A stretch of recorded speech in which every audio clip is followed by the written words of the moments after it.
I was listening to this song called Breathe on YouTube and saw a comment by a 14-year-old girl that said she had not cut herself in 2 days.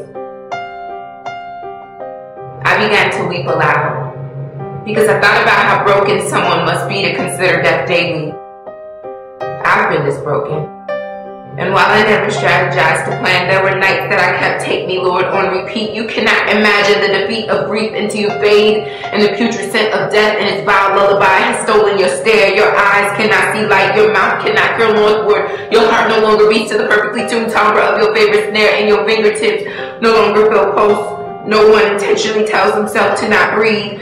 Still, depression, loneliness, and lies sometimes wander uninvited into beautifully manicured houses with screen doors and welcome mats and unlatched locks and strong black women with natural hair and quick wit and pearl rings. Sometimes feel afraid I did not intentionally invite guilt and shame and condemnation over for brunch and tea and crumpets and scones and turnip greens and sweet tea and masks to cover my face. But something about this truth causes us to run and hide. We are becoming each other's own worst enemy. Because when your heart is broken, you do not just need organ chimes, live vibrato, and guitar strums to appease. What you need is a powerful prayer in your ear on repeat. A community so intricately connected that an open wound on your heart cannot go unnoticed.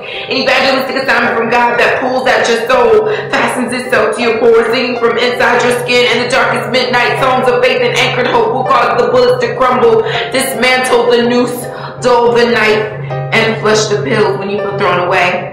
You do not need yet another churchy cliche text you from a cell phone that's never picked up to call, but a shepherd that refuses to let you run, even though your favorite black and gold Pumas have been perfectly laced and packed in the satchel sitting next to the door since last week, and your hands are on the starting block waiting for ready, set. Gone are the days of pew-to-pew patty cake. There are no games to be played when provision is needed and the finances are slim and the lights are dim and the children are hungry and their bellies are hollow and the stove is broken, the shoes have holes and the work is slow and even the candle won't hold a glow and the window still. I know what it feels like to have my heart melt like wax before the Lord. Now no one can tell it like me. I was convinced I would die, but in the shadow of the cleft that hid me, an audacious proposition was made for my life, and in exchange for ashes, I received beauty. These are the transparent truths that will turn this world upside down. That I look like Jesus is more about snatching this pious, arrogant veil from my face and revealing these ugly idiosyncrasies that qualify me to go tell it on the mountain in the first place.